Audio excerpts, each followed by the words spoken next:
one of the bright lights in the resistance, of course, from the great state of California, is Representative Adam Schiff. Good morning, Representative. Good morning. Great to be with you. Good to be with you, too. Okay, I don't know where we start. I'm sure you've been all over Twitter as well. This pick is stunning. I know that he's awful on a lot of issues, Kavanaugh, but the fact that he is the one judge, right, that is on record as saying basically the president's above the law, cannot be, right, subpoenaed, indicted, even investigated.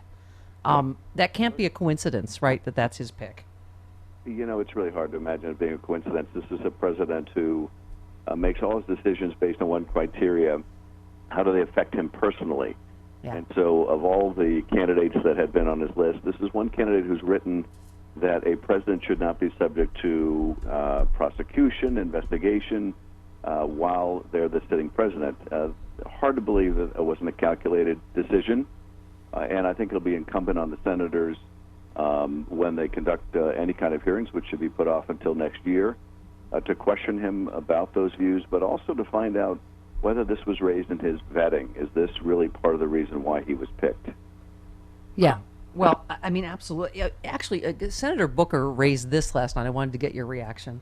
But I've been saying emphatically before this, and now I will be saying with even stronger voice, that we as United States Senate, forget partisanship or what have you, if a respect for the Constitution, to avoid a constitutional crisis, we cannot let this confirmation process go forward, especially now that we have someone that has clearly said that they have a strong opinion should any of those issues come before the Supreme Court. I mean, isn't that really not just the best, but the only argument that you know, we are a nation? Our nation is based on that you know, no one is above the law. Correct? That's right. Well, I guess there are a couple of things. First, I think that the Senate ought to hold Mitch McConnell to his rule and now precedent that you don't bring up a justice right before an election or even within a year of an election. So any consideration of this judge or any other ought to be put off.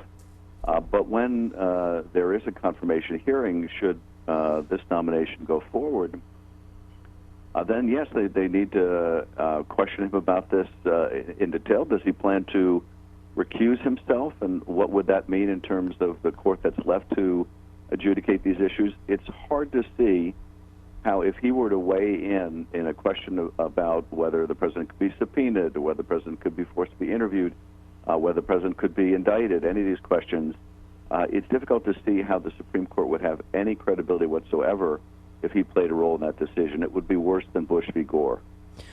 And I imagine, I was just going to ask you that, Congressman, about recusal, and knowing the way this administration operates, I'm sure his answer, Kavanaugh's answer, will be no, of course I don't need to recuse myself. Right? I mean, obviously, this is what the president's been battering Jeff Sessions about forever. I mean, you know, I just feel like we can't understate that this is our democracy really hanging in the balance here.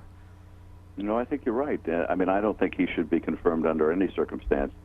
But I would hope that any refusal to recuse himself on such a seminal issue, where he's expressed these views, and that may very well have been part of the president's calculus in picking him, I would hope would provide a grounds for even Republican senators to decide not to confirm him. Now, the Republicans have been nothing if not craven and mute and pliant in the face of this flawed president, so I don't hold out much hope. But in a normal world, in a rational world, the failure to recuse oneself in these circumstances would be cause for rejection in and of itself. Well, Congressman, we were saying it seems not only, you know, Collins, Murkowski, people that would care that clearly he is going to vote to overturn Roe v. Wade. You would think even people like Senator Burr, who, you know, who understands the stakes here, you know, would believe in the rule of law. And we're simply saying until this Mueller investigation is over, shouldn't that be our case, that you cannot, no one is allowed to appoint their own judge and jury in this country? I think certainly in this case, where you have a judicial candidate who has weighed in so very directly on the precise issue that would be implicated if the president were to be the subject of criminal action, then yes, I think that's absolutely the case. But I have to say, Stephanie, after watching the Republicans in the House and Senate over the last year and a half, there seems to be no depth below which they're not willing to go when it comes to supporting this president and looking the other way and ignoring what's going on. And it's been one of the worst realizations for me of the past year and a half, and that is not just what a terrible President Donald Trump would turn out to be, which was sadly all too predictable, but how awful the Congress would turn out to be, how pliant and how willing it would be to go along with the dismantlement of our democratic institutions. That's been an awful surprise, I have to say. I was thinking of you, Congressman Schiff, on the 4th of July when we have United States senators in Russia, and now echoing Russian talking points. Senator Johnson said, I think this is all overblown, this election stuff, and we ought to lift the sanctions. I mean, I can't believe some days what's happening, right? I mean, we have the Senate Intelligence Committee has just, ruled, and we have these senators sort of dissembling on, whether or not, Russia actually did it or if it's overblown.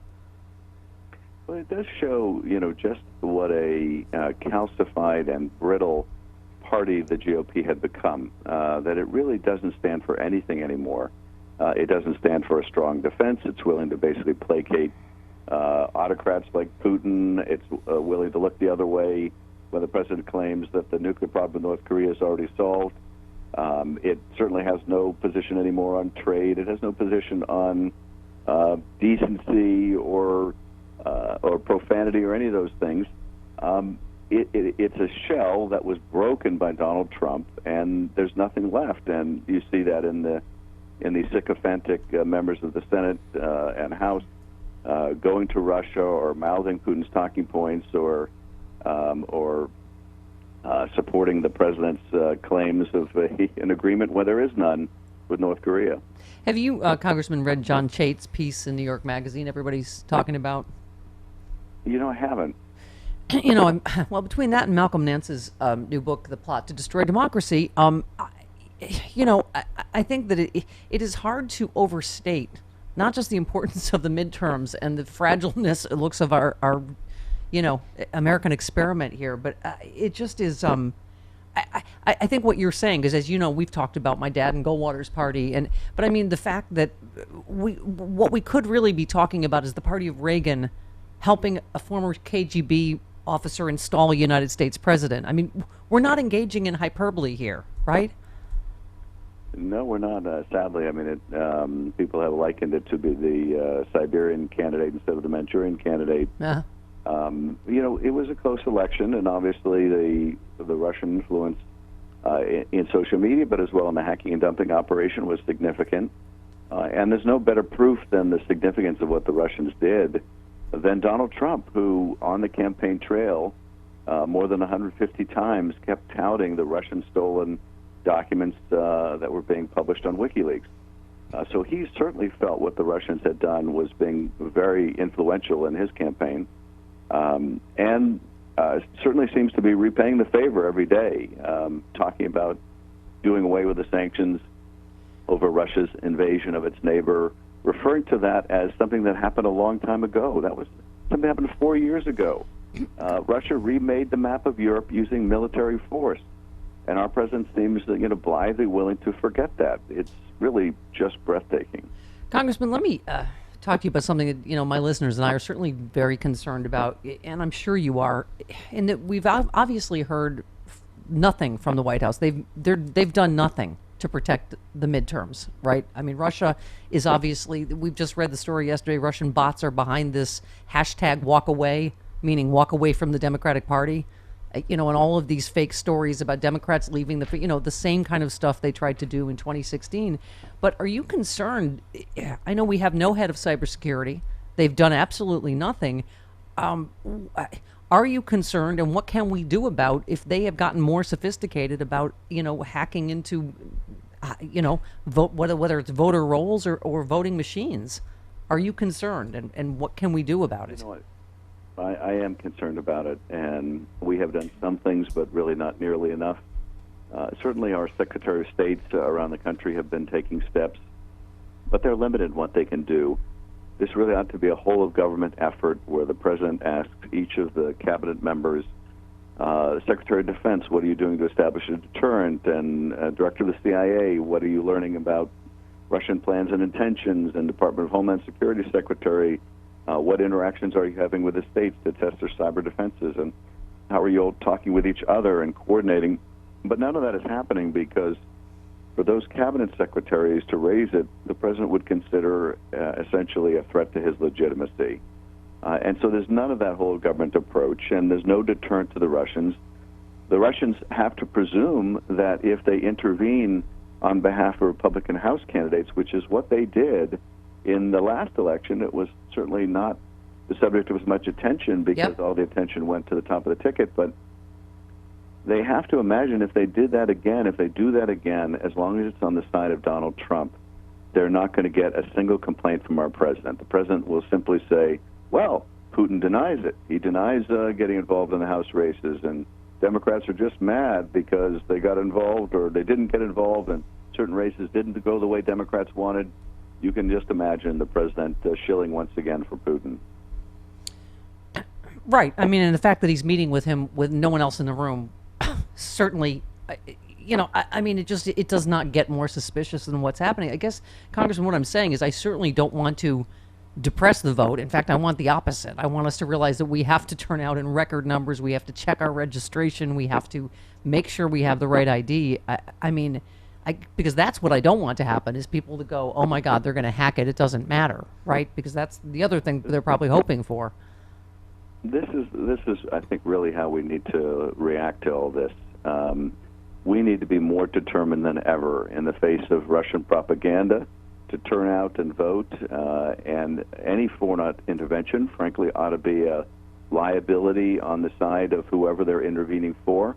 For states that have been passing voter disenfranchisement laws, we need to do everything possible to make sure that that's actually going to renew our determination, make it even greater that we get out and vote in the most massive of numbers, so that we can reject and repudiate and ultimately repeal those kind of laws. But we ought to. I mean, you have to hope they can't do it on that scale if we turn out in big enough numbers. Because I mean, trust me, people are like, have they gotten so sophisticated since we've done nothing about it that they can change vote totals now? God knows what they did in 2016, right? In terms of knocking people off voter rolls, we know they got into the voter rolls, correct? We know they got into the voter rolls and probed around.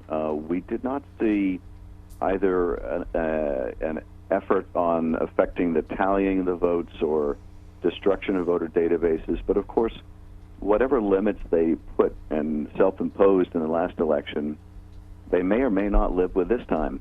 And among the things that I was most concerned about in the last election when they were hacking and dumping documents is, as far as we could tell, the vast majority of what they dumped were authentic documents. But there's nothing that would preclude them from dumping fakes and forgeries along with authentic documents. Yeah. And in the midst of a presidential campaign or even a congressional campaign, if someone were to leak a fake document, an email that they added paragraphs to suggesting that a candidate was engaged in illegality, it would be impossible to disprove that before the election. There's no reason to suspect the Russians won't go beyond potentially what they've done in the past, since we've done so little about their last transgression. Yeah.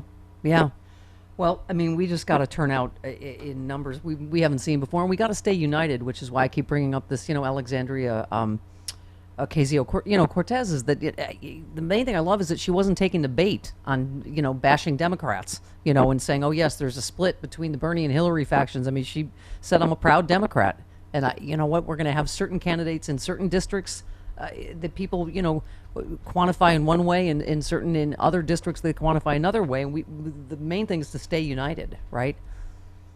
Well, that's absolutely right. I mean, the house is burning down around us. There's a Supreme Court justice nomination process going on, which could affect the country for an entire generation.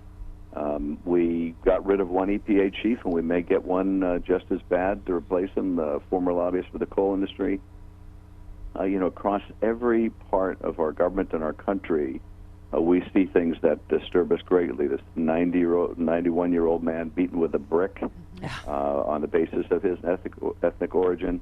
We have clearly got to change the direction of this country, and That begins with the midterms in November. That's our chance to repudiate what's going on. And we need to turn out the most massive numbers ever. And the good news is the special elections indicate that's exactly what's happening. I hate to ruin my surprise on my Christmas gift for you, but it's subpoena power. That's what it is. All right. Congressman, thanks as always for your time, and thanks for fighting the good fight for us every day. We're always just so proud of you. Thank you so much. Thank you, Stephanie. You All take right. care. Thank you. Representative.